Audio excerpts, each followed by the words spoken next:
ಜಿಲ್ಲೆಯ ಹುಬ್ಬಳ್ಳಿಯಲ್ಲಿ ಮರ್ಯಾದೆ ಹತ್ಯೆ ಮಾಡಿ ಹಾಗೂ ಪರಿಶಿಷ್ಟ ಕುಟುಂಬದ ಮೇಲೆ ಹಲ್ಲೆ ಮಾಡಿದ ಕಿಡಿಗೇಡಿಗಳನ್ನು ಗಲ್ಲಿಗೇರಿಸಬೇಕು ಅಂತ ಅಂಬೇಡ್ಕರ್ ಸೇನೆ ತಾಳಿಕೋಟೆ ವತಿಯಿಂದ ಮಾನ್ಯ ಮುಖ್ಯಮಂತ್ರಿ ಸಿದ್ದರಾಮಯ್ಯನವರಿಗೆ ತಹಸೀಲ್ದಾರ್ ಮೂಲಕ ಮನವಿ ಪತ್ರವನ್ನ ಸಲ್ಲಿಸಲಾಗಿದೆ. ಮರ್ಯಾದಾ ಹತ್ಯೆಯನ್ನ ನಾಗರಿಕ ಸಮಾಜ ತಲೆ ತಗ್ಗಿಸುವಂತಿದೆ. ಹಾಗಾಗಿ ಹಿಂದೂಗಳು ನಾವೆಲ್ಲರೂ ಒಂದು ಎಂದು ಹೇಳುವ ನಾಗರಿಕ ವ್ಯವಸ್ಥೆಯಲ್ಲಿ ಮೇಲ್ಜಾತಿಯ ಹಿಂದೂ ಯುವತಿ ಮಾನ್ಯ ಪಾಟೀಲ್ ಅದೇ ಹಿಂದೂ ಅನ್ನುವ ಪರಿಶಿಷ್ಟ ಜಾತಿಯ ಯುವಕನಾದ ವಿವೇಕಾನಂದ ದೊಡ್ಮನಿ ಇವರಿಬ್ಬರು ಪ್ರೀತಿಸಿ ಸಬ್ ರಿಜಿಸ್ಟ್ರಾರ್ ಕಚೇರಿಯಲ್ಲಿ ಅಂತರ್ಜಾತಿ ಮದುವೆಯಾಗಿ ಸುಖವಾಗಿ ಜೀವನ ಸಾಗಿಸಿದ 8 ತಿಂಗಳ ಕಳೆದ ನಂತರ ಸ್ವಗ್ರಾಮ ಇನಾಂ ವೀರಾಪುರಕ್ಕೆ ಬಂದಾಗ ಅನ್ಯಜಾತಿಯ ಯುವಕನನ್ನ ಮದುವೆಯಾಗಿದ್ದನ್ನ ಸಹಿಸದ ಹುಡುಗಿಯ ತಂದೆ ಜಾತಿಯ ವಿಷಯ ನೆತ್ತಿಗೇರಿಸಿಕೊಂಡು ಪ್ರಕಾಶ್ ಗೌಡ ಪಾಟೀಲ್ ಹಾಗೂ ಸುಮಾರು ಜನರು ಸೇರ್ಕೊಂಡು ವಿವೇಕಾನಂದ ದೊಡ್ಮನಿ ಮನೆಗೆ ನುಗ್ಗಿ ಕ್ರೂರ ಹತ್ಯೆ ಮಾಡಿದ್ದಾರೆ. 7 ತಿಂಗಳ ಗರ್ಭಿಣಿ ಮಗಳನ್ನ ತಂದೆ ಕೊಂದು ಹಾಕಿದ್ದಾನೆ. ಸುಮಾರು ಜನ ಸೇರ್ಕೊಂಡು ಹುಡುಗನ ಮನೆಯವರ ಮೇಲೆ ಭೀಕರವಾದ ಮಾರಣಾಂತಿಕ ಹಲ್ಲೆ ಮಾಡಿದ್ದಾರೆ. ಆದರೆ ಇಂತಹ ಘಟನೆ ನಡೆದ ತಕ್ಷಣ ಜಿಲ್ಲಾಡಳಿತ ಸಮಾಜ ಕಲ್ಯಾಣ ಇಲಾಖೆ ತಮ್ಮ ಜವಾಬ್ದಾರಿ ಕೆಲಸವನ್ನ ಮಾಡಬೇಕಾಗಿತ್ತು. ಆದರೆ ಆ ಕೆಲಸ ಮಾಡಿಲ್ಲ. ದೌರ್ಜನ್ಯಕ್ಕೆ ಒಳಗಾದ ಶ್ರೀಮತಿ ಮಾನ್ಯ ವಿವೇಕಾನಂದ ದೊಡ್ಮನಿ ಅವರ ಕುಟುಂಬಕ್ಕೆ ಸರ್ಕಾರಿ ಕೆಲಸ ಪರಿಹಾರ ಕೂಡಲೇ ಘೋಷಿಸಬೇಕು ಮತ್ತು ಮಾನ್ಯ ವಿವೇಕಾನಂದ ದೊಡ್ಮನಿ ಕುಟುಂಬಕ್ಕೆ ಪೊಲೀಸ್ ಇಲಾಖೆ ಭದ್ರತೆ ಒದಗಿಸಬೇಕು ಹಾಗೂ ಆಸ್ಪತ್ರೆಯಲ್ಲಿರುವ ಹಲ್ಲೆಗೊಳಗಾದ ಕುಟುಂಬದ ಸದಸ್ಯರಿಗೆ ಸಂಪೂರ್ಣ ಗುಣಮುಖರಾಗುವವರೆಗೂ ನೋಡಿಕೊಳ್ಳಬೇಕು. ಆರೋಪಿಗಳಿಗೆ ಕಠಿಣವಾದ ಗಲ್ಲು ಶಿಕ್ಷೆಗೆ ಗುರಿಪಡಿಸಬೇಕು ಅಂತ ಅಂಬೇಡ್ಕರ್ ಸೇನಾ ತಾಲೂಕಾ ಸಮಿತಿ ತಾಳಿಕೋಟೆ ವಿಜಯಪುರ ಜಿಲ್ಲೆ ವತಿಯಿಂದ ಕೇಳಿಕೊಳ್ತೇವೆ ಅಂತ ಹೇಳಿದ್ದಾರೆ.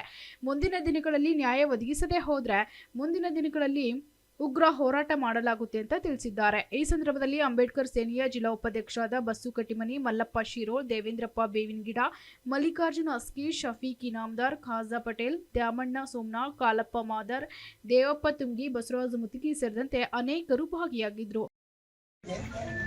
ಧಾರವಾಡ ಜಿಲ್ಲಾ ಹುಬ್ಬಳ್ಳಿಯ ಇನಾಂ ವೀರಾಪುರ ಗ್ರಾಮದಲ್ಲಿ ಮಾನ್ಯ ವಿವೇಕಾನಂದ ದೊಡ್ಮನಿ ಅವರನ್ನು ಹತ್ಯೆ ಮಾಡಿ ಪರಿಶಿಷ್ಟ ಕುಟುಂಬದ ಮೇಲೆ ಹಲ್ಲೆ ಮಾಡಿದ ಕಿಡಿಗೇಡಿಗಳನ್ನು ಗಲ್ಲಿಗೇರಿಸುವ ಕುರಿತು ಧಾರವಾಡ ಜಿಲ್ಲೆ ಘಟಕ ಇನಾಂ ವೀರಾಪುರ ಗ್ರಾಮದ ಮಾನ್ಯ ವಿವೇಕಾನಂದ ದೊಡ್ಮನಿ ಜಾತಿ ಮರ್ಯಾದೆ ಹತ್ಯೆಯನ್ನು ನಾಗರಿಕ ಸಮಾಜ ತಗ್ಗಿಸುವಂತೆ ಮಾಡಿದೆ.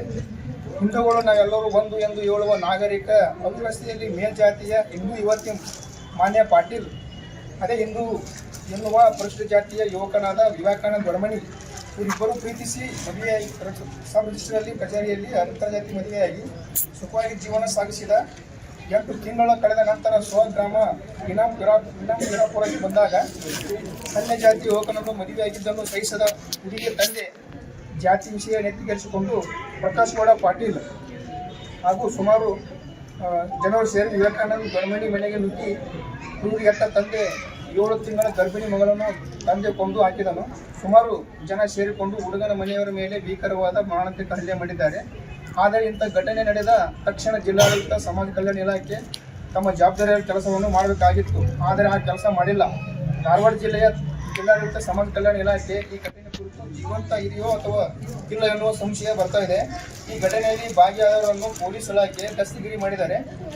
ಸಾಲದು ಇಂಥ ನೀಚ ಮನಸ್ಸಿನ ತಂದೆಯನ್ನು ಮತ್ತು ಎಲ್ಲ ಕೊಲೆ ಆರೋಪಿಗಳನ್ನು ಕಾನೂನಿಂದ ತಪ್ಪಿಸಿಕೊಳ್ಳಲು ಆಗದಂತೆ ಅವರ ಮೇಲೆ ಕಠಿಣವಾದ ಕೊಲೆ, ಜಾತಿ ದೌರ್ಜನ್ಯ, ಮಾರಣಾಂತಿಕ ಹಲ್ಲೆ ಘಟನೆಗೆ ಸಂಬಂಧಪಟ್ಟಂತೆ SC/ST ಕಾಯ್ದೆ ಅಡಿಯಲ್ಲಿ ಆರೋಪಿಗಳು ಕಾನೂನಿನಿಂದ ತಪ್ಪಿಸಿಕೊಂಡು ಹೊರಬಂದಂತೆ ಪೊಲೀಸ್ ಇಲಾಖೆ ಸರಿಯಾದ ಸಾಕ್ಷ್ಯಾಧಾರಗಳನ್ನು ಸಂಗ್ರಹಿಸಿ ಈ ಪ್ರಕರಣಗಳನ್ನು ಒದಗಿಸುವ ಪೊಲೀಸ್ ಇಲಾಖೆ ಜವಾಬ್ದಾರಿಯಾಗಿದೆ. ಈ ದೌರ್ಜನ್ಯಕ್ಕೆ ಒಳಗಾದ ಶ್ರೀಮತಿ ಮಾನ್ಯ ವಿವೇಕಾನಂದ ದೊಡ್ಮನಿ ಇವರ ಕುಟುಂಬಕ್ಕೆ ಸರ್ಕಾರಿ ಕೆಲಸ ಕೂಡಲೇ ಘೋಷಿಸಬೇಕು ಮತ್ತು ಮಾನ್ಯ ವಿವೇಕಾನಂದ ದೊಡ್ಮನಿ ಕುಟುಂಬಕ್ಕೆ ಪೊಲೀಸ್ ಇಲಾಖೆ ಭದ್ರತೆ ಒದಗಿಸಬೇಕು. ಅಂಬೇಡ್ಕರ್ ಸೇನೆ ವತಿಯಿಂದ ಇವೆಲ್ಲರೂ ಸೇರಿ ಮನ ಕಲುಕುವಂಥ ದೃಶ್ಯ ಅಂತಲೇ ಹೇಳ್ಬೋದು. ನಾನು ಸ್ಟೇಟಸ್ ಇಟ್ಟರೆ ಅದೇನಾಗಲ್ಲ. ಏನಂದರೆ ನಾವು ನಿನ್ನೆ ಕುವೆಂಪು ಜಯಂತಿ ಮಾಡಿದ್ವಿ, ಮನುಜ ಮತ್ತು ವಿಶ್ವಪಥ ಅಂತ ಹೇಳ್ತೀವಿ.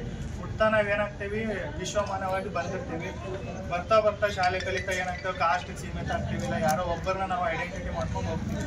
ಈಗ ಅಂಬೇಡ್ಕರ್ ಸೇನೆ ಅಂತ ನೀವು ಬಂದಿದ್ರೆ ಅಂಬೇಡ್ಕರ್ನ ಬರೀ ನಾವು ದಲಿತರಿಗಷ್ಟೇ ಸೀಮಿತ ಮಾಡಿದ್ದಕ್ಕೇ ಈ ಥರ ಕೃತ್ಯಗಳು ಆಗ್ತಾ ಇರೋದು. ಅಂದರೆ ಬರೀ SC/STಗಷ್ಟೇ ಲೀಡರ್ ಅವರು. ಅಂಬೇಡ್ಕರ್ನ SCಗೆ ಸೀಮಿತ ಮಾಡಿದ್ದಕ್ಕೇ ಈ ಥರ ಕೃತ್ಯಗಳು ಆಗೋದಕ್ಕೆ ಮೇನ್ ರೀಸನ್ನೇ ಅದು.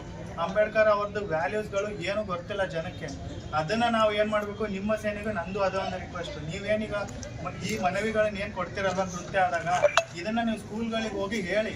ಅಂದರೆ ನಾವು ಬರೀ ನಮ್ಮ ಸೇನೆ ಏನಿದೆ ಬರೀ ದಲಿತರಿಗಷ್ಟೇ ಹೋರಾಡಲ್ಲ, ನಾವು ಈ ವ್ಯಾಲ್ಯೂಸ್ನ ಅಂಬೇಡ್ಕರ್ದ ವ್ಯಾಲ್ಯೂಸ್ನ ನಾವು ಎಲ್ರಿಗೂ ತಲುಪಿಸ್ಬೇಕಂತಾನೆ ಹೋರಾಡ್ತಾ ಇದೀವಿ ಅಂತ ನೀವು ಹೇಳಿದಾಗ ಏನಾಗುತ್ತೆ, ಆ ಸ್ಕೂಲ್ ಚಿಲ್ಡ್ರನ್ಸ್ ಏನಿರ್ತಾರಲ್ಲ ಮಕ್ಕಳು, ಅವರಿಂದ ಬೆಳಿಬೇಕಿದು. ಈ ಹಳೆ ಜನ್ರೇಷನ್ ಏನಿದೆ ಅವ್ರು ಆಲ್ರೆಡಿ ಅವ್ರ ತಲೆಯಲ್ಲಿ ತುಂಬ್ಕೊಂಡ್ಬಿಟ್ಟಿರ್ತಾರೆ, ಹುಳ ತುಂಬಿರುತ್ತೆ, ಹಾಳಿರ್ತಾರೆ. ನಾವೇನೀಗ ನೀವೆಲ್ಲ ಬಂದಿರೋದಾಗ ಯುಕ್ತಿಗಳು ಕೃತ್ಯ ಆದಾಗ ಬಂದು ನಾವು ಕೇಳಿದ್ರೆ ಒಂದು ಜೀವ ಹೋದ್ಮೇಲೆ ಅದು ಬೆಲೆ ಹೋಯ್ತದು. ಈಗ ಆ ಜೀವಕ್ಕೆ ನಾವು ಏನು ಮಾಡಬೇಕು, ಎಷ್ಟೇ ದುಡ್ಡು ಕೊಡಲಿ ಅವರಿಗೆ ನೀವು ಗೌರ್ಮೆಂಟ್ ಜಾಬ್ ಕೊಡಿಸಿ ಅಂತ ಹೇಳ್ತೀರಾ. ಆಮೇಲೆ ಏನಂದರೆ ಈ ಥರ ಕೃತ್ಯ ಆದಾಗ ಅಲ್ಲೊಂದು ಯಾರೇ ಹೋಗಲಿ, ಅಧಿಕಾರಿಗಳು ಹೋಗಲಿ, ನಾವು ಅಂತ್ಯ ಸಂಸ್ಕಾರ ಮಾಡಲಿ ಅಂತ ನಾವು ಬೇಡ್ಕೊಳ್ತೀವಿ.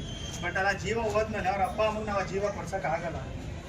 ನಮ್ದೇನಂದ್ರೆ ಈಗ ನೀವೇನಿಗೆ ಬೇಡ್ಕೊಂತೀರಲ್ವಾ, ಇದನ್ನ ಮುಂಚೆನೆ ಏನಾಗ್ಲಿ ಈ ಕೃತ್ಯಗಳು ಆಗದ ರೀತಿ ನೀವು ತಡೆ ಪ್ರಯತ್ನ ಪಡ್ರಿ. ಆಮೇಲೆ ಈ ಸೇನೆನ ಒಂದೇ ಇದಕ್ಕಂತ ಸೀಮಿತಗೊಳಿಸ್ಬೇಡ ಅಷ್ಟೇ. ಅದೇ ನಮ್ಮ ಅಂದ್ರೆ ಏನಾಗ್ಬಿಡುತ್ತೆ ಅಂದ್ರೆ ಈ ಶಾಲೆ ಹಾಕೊಂಡ ತಕ್ಷಣ ಇವ್ರು DSS ಆ ತರ ಎಲ್ಲ ಇದಕ್ಕೂ ಹಂಗ್ ಬಂದಾಗ್ಲೇ ಏನಾಗ. Suresh Dodmani, SSV TV news, Talikote.